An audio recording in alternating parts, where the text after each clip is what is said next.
So this is a very special object made by Aunty Esther Kirby. And Aunty Esther is a knowledge holder and artist based in Victoria. And she's also on our Yulenge committee, which is our Elders Expert Advisory and Collaborative Working Committee for Museums Victoria. Aunty Esther made this. And so we have this emu egg from 1985, and we also have a series of emu eggs that are on display in the First Peoples exhibition from around 2013.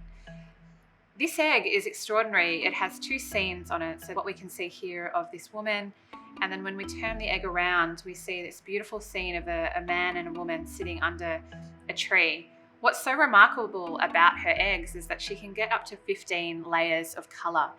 So she scratches away the colour of the emu egg to get up to 15 different shades and creates these incredible images.